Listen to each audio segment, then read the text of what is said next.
hope you'll join us for the Cryptocurrency Forum on 14th of September. We've brought together a great panel of experts, Professor Ali Rennie from RMIT's Blockchain Innovation Unit, tax specialist Dr. Elizabeth Morton, also from RMIT, and of course the ATO Assistant Commissioner Adam O'Grady, amongst our other experts. And together we're going to walk through cryptocurrency and blockchain from an advisor's perspective.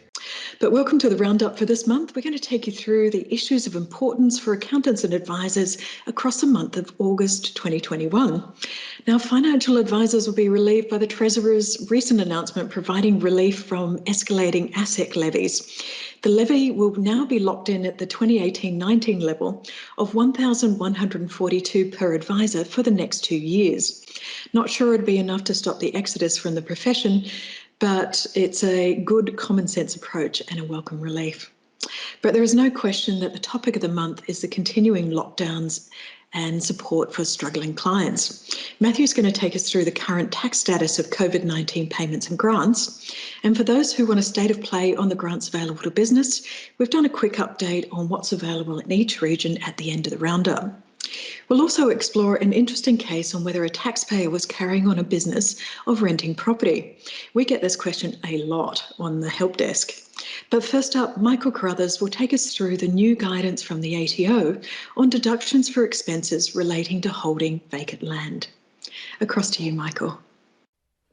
Well, many practitioners would be aware that the government changed the rules in the Tax Act a couple of years ago to specifically deny deductions for certain holding costs relating to vacant land. And those rules apply from 1 July 2019 onwards. Now, there are a number of exceptions to those rules. For example, certain entities are specifically carved out. For example, companies aren't subject to those rules, but the rules will typically apply to individuals and trusts, for example. Also, there are some carve-outs for entities that use that land in a business activity. Now, we have seen this month the ATO release some detailed guidance on the application of those rules, and that's in the form of a draft ruling, TR 2021/D5. So a draft ruling on the application of the relatively new rules dealing with holding costs relating to vacant land.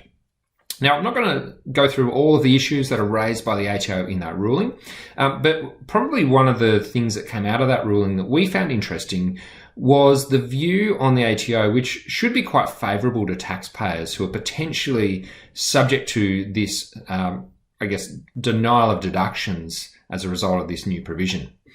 Basically, what the ATO is saying is that these rules are really aimed at holding costs relating to land itself. And you might potentially then be able to identify holding costs that don't relate to the land, even though they relate to the property as a whole. And let me just give you an example of how this might play out in practice. So let's say we have a client, they bought a block of land and their plan is to build a rental property. So they've borrowed some money in order to buy the land. Now, this is vacant land, and so this section in the Act would typically prevent them from claiming a deduction for interest and other holding costs relating to that land until the rental property is actually constructed, it's got an occupation certificate, and it's available for rent or actually being rented out. But what the ATO is saying is that if that client borrows some money in order to construct the rental property, so the borrowing relates to the structure that's being built as opposed to the vacant land, then holding costs relating to that borrowing can actually be deductible, assuming that there's nothing else that would prevent that deduction from being claimed. So in situations like that, where clients are constructing a rental property, potentially there is scope to claim a deduction for holding costs relating to some of the property, just not to the portion of those holding costs relating to the land. Now, in some cases, that will be a pretty easy process. There may well be one loan for the land and a separate loan for the construction costs. In other cases, it won't be quite that straightforward, and we'll need to do a bit of digging and analysis in order to figure out how much of those holding costs relate to the land itself, as opposed to structures that are being constructed on the land.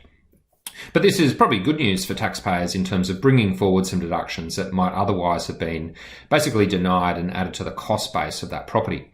Now, the important thing to note here is that this section that's been added into the Act, Section 26-102, it really only kicks in when you are dealing with an expense that would otherwise have been deductible anyway. So we still need to go back a step and think, well, would that expense have been deductible, for example, under Section 8.1? And there is some guidance from the ATO on this in the context, particularly of clients who are expending money or incurring expenses prior to generating any assessable income. And there's a ruling, TR 2004/4, that looks into that area in quite a bit of detail. So even though this new section might not specifically deny you from claiming a deduction for costs incurred in, or holding costs relating to, say, a structure that's being built, you still do need to look more broadly at whether those expenses would be deductible or not. And as I said, TR 2004/4 is really probably the most important reference point when it comes to those sorts of scenarios. So the ruling covers more than that, of course. Is just one kind of thing that jumped out at us as being quite an interesting feature of that ruling and the ATO's approach to this area. Remember that this is just a draft ruling at this stage. Of course, as with all drafts, we kind of wait and see what the final version looks like to see whether there's any material changes or not. But if you are grappling with these rules, and these rules can be quite tricky to work your way through in practice, we do now have another bit of guidance that we can turn to and try to decipher our way through the maze that these rules sometimes present. So ATO draft ruling on these new holding costs, or relatively new rules on holding costs for vacant land, is certainly a reference point that we can refer to now. Now across to Matthew on the tax status of COVID-19 payments and grants.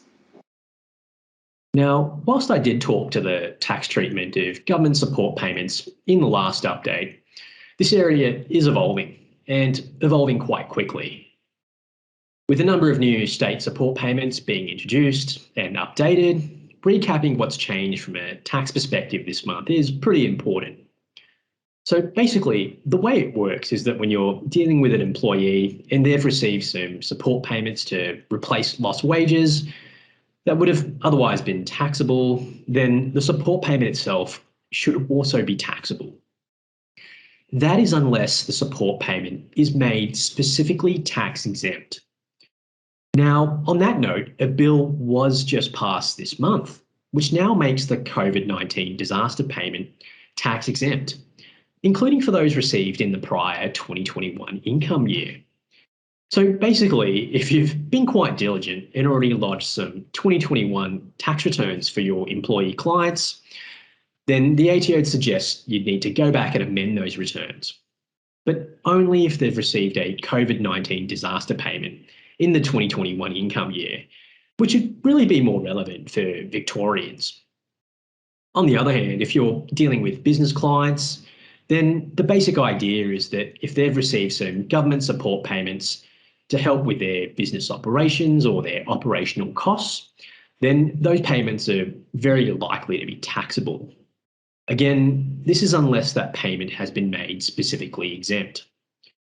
As I mentioned in the last update, there is a tax exemption for certain payments received in the 2021 and the 2022 income year by businesses with a group annual turnover of less than 50 million.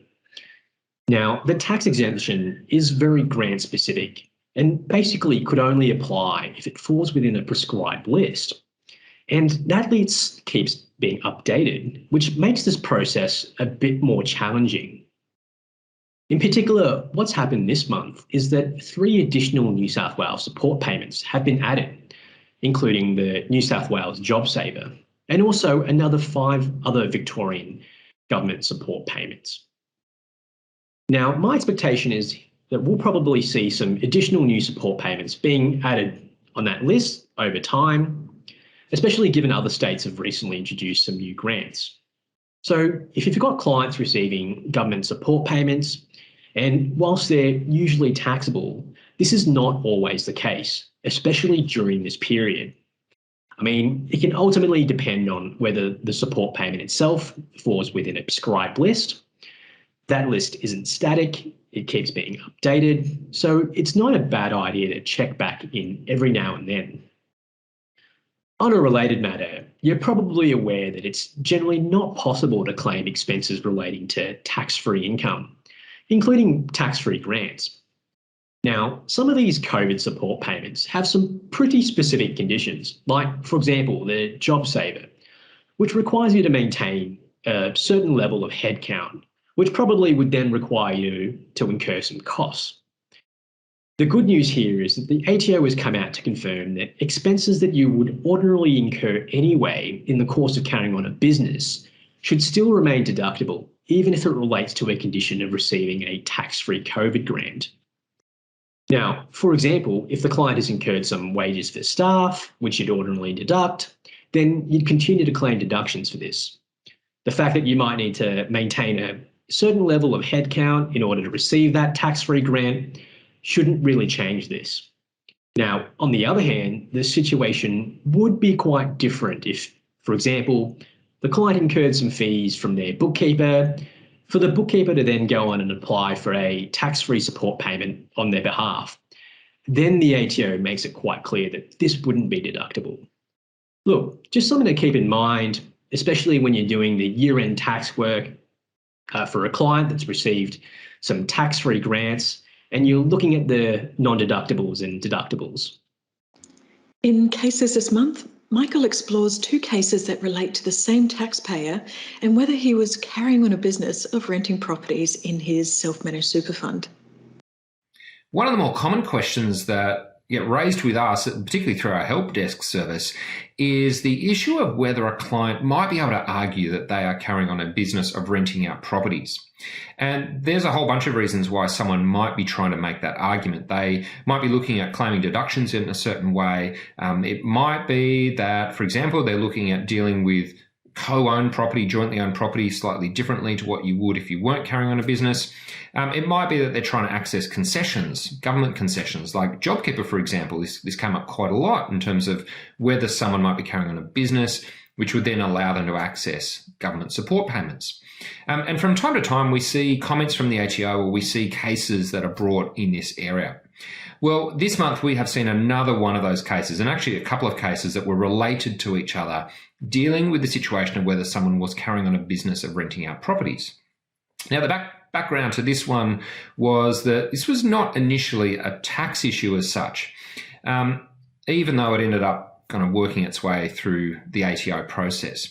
The reason why this issue of whether the taxpayer was carrying on a business of renting out properties was raised was because the taxpayer wanted to transfer these properties into a self-managed super fund. And basically what they were trying to do was argue that the properties were business real property. So that came back to then the question of whether this activity was a business or not.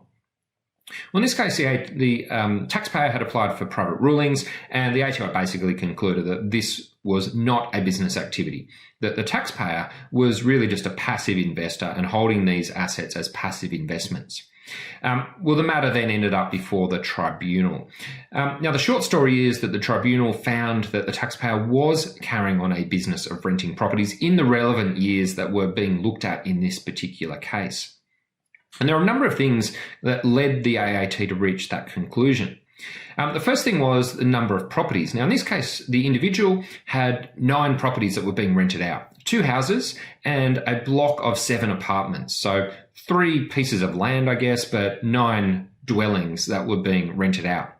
The taxpayer had invested significant capital or had significant capital tied up in these properties. I think we're talking about close to $6 million worth of property in terms of the value of the property when this was being looked at.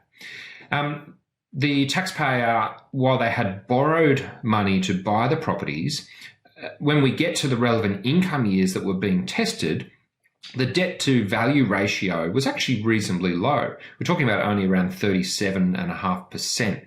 And so the tribunal said that was quite relevant in looking at whether this was a sort of negatively geared investment scenario as opposed to a business activity where you had someone actively trying to maximize profits that were being made from the activity on an ongoing basis.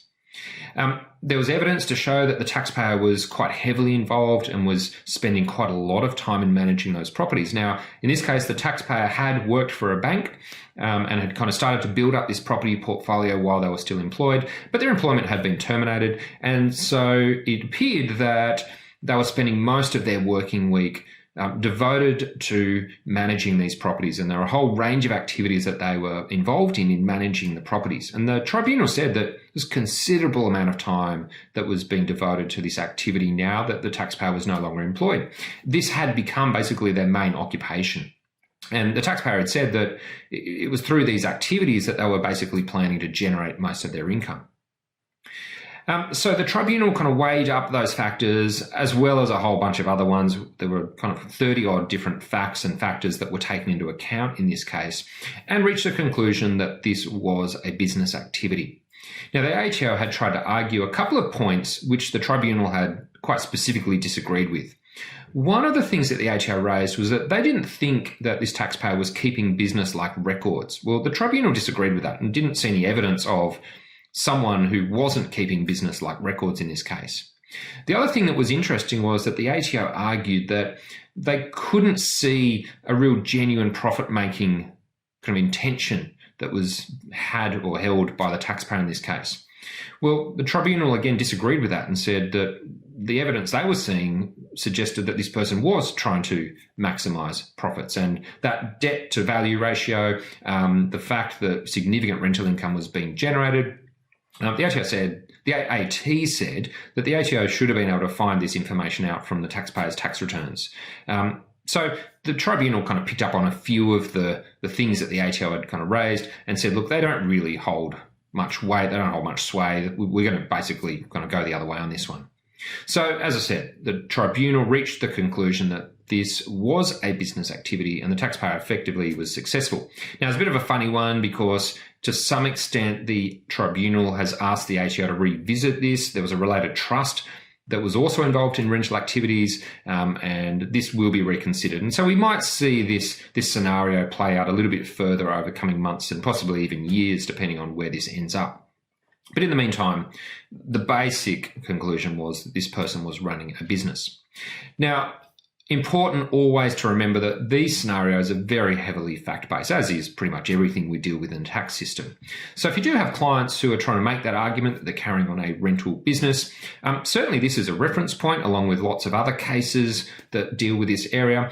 Just be careful about placing too much reliance on any one factor. You might have a client who has 9 properties, just like this person had. Well, that doesn't automatically mean that they're carrying on a business of renting out property. So just be a little bit careful when you're comparing your client's situation with, say, this case or any other case.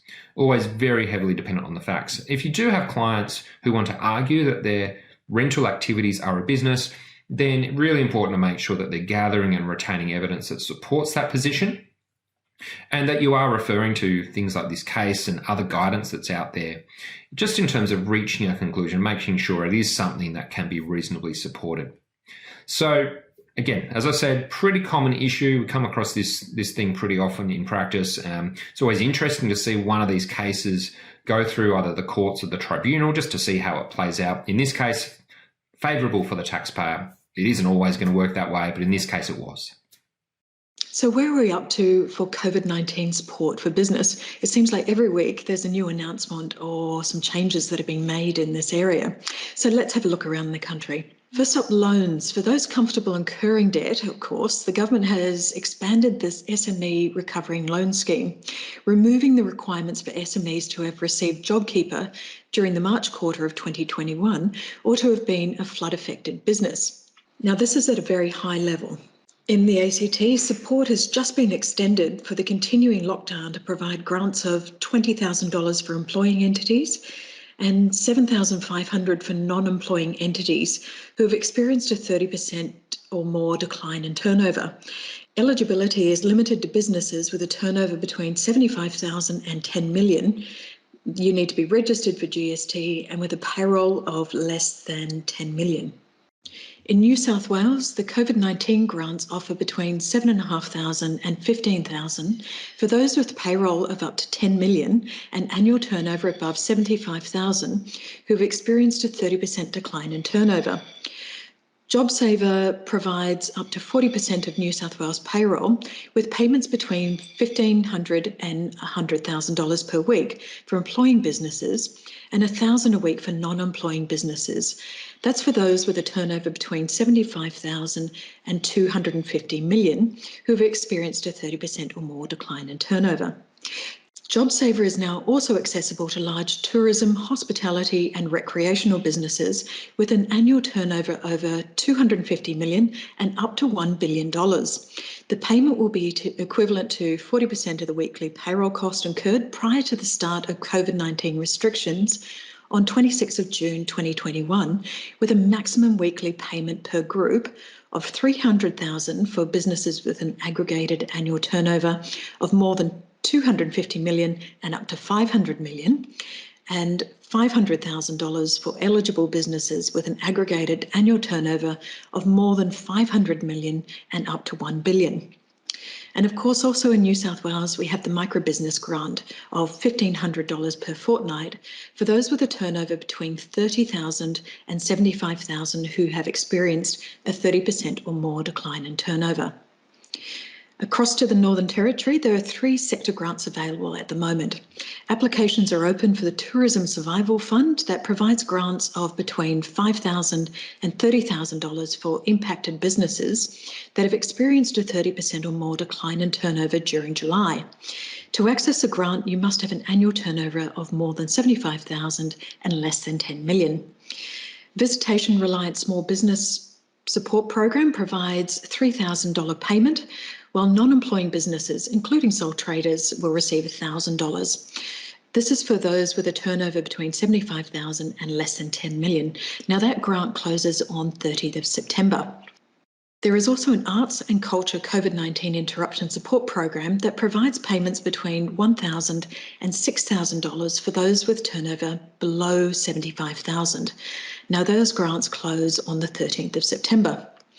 Across to Queensland, there is the COVID-19 Business Support Grants.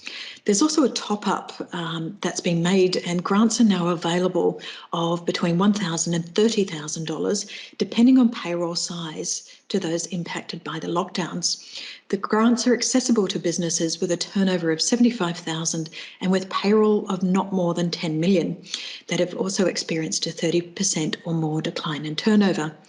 Applications for non-employing sole traders open in September.